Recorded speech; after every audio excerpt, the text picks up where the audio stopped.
దైవలీలల్లో మహిమల్లో అనేక ఉంటాయి అని అంతా నిదర్శనంగా ఇవాళ మా ఇంట్లో ఒక మహా అద్భుతం జరిగింది. మీకు కూడా చూపిస్తాను, నాతో పాటు రండి. ఇంట్లో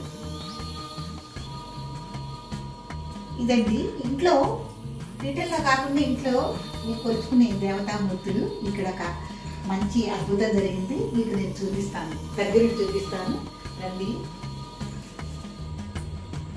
అద్భుతమైన దేవతామూర్తులు. ఇక్కడ రామపట్టాభిషేకం మూర్తులు. మనం రామాయణంలో రాముల వారు శ్రీ మహావిష్ణువే రాముల వారుగా సాక్షాత్తు జన్మించారని, లక్ష్మణస్వామి ఆదిశేషువే లక్ష్మణస్వామిగా పుట్టారని మనం విన్నాము. అందుకు నిదర్శనంగా చూడండి, మా ఇంట్లో లక్ష్మణస్వామి విగ్రహానికి నాగేంద్రుడు కుసం విడిచి వెళ్ళారు. స్వామివారికి ఒక మాలలాగా చూడండి, ఒక ధన్యంలాగా కుసం విడిచి వెళ్ళడం జరిగింది.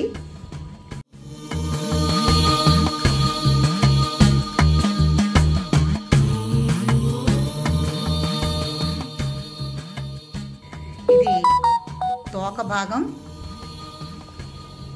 ఇది తల అన్నమాట. చూడండి ఎంత అద్భుతమో, ఎంత విశేషమో. ఈ పైన ఇలా వచ్చారు, చూసారా ఎంత స్పష్టంగా ఉన్నారో. అద్భుతం కదండి. భగవంతుడు ఉన్నాడు అంటానికి ఇంతకన్నా గొప్ప నిదర్శనం మనకేం కావాలి. ఇలా వచ్చి స్వామి ఇలా ఉంది, ఇలా వచ్చి ఇది తల భాగం. ఎప్పుడైనా నేను అనేక వీడియోల్లో నేను చెప్పాను, నిజమైన నాగేంద్రుడు మోరే ఉంటారు. ఆయన వస్తుంటే అనేకమైన పరిమళాలు వెదజల్లుతూ ఉంటాయి. కంటికి ఎప్పుడు ఆయన కనిపించరు. మా ఇల్లు చాలా పగడబందీగా ఉంటుందండి, ఇంట్లోకి పాములు వచ్చే అవకాశమే లేదు.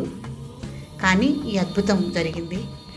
నేనైతే ఒళ్ళు చూడగానే పులకించిపోయిందన్నమాట. పులకించిపోయి అదొక రకమైన భావనా స్థితికి వెళ్ళిపోయాను నేనైతే చూసి.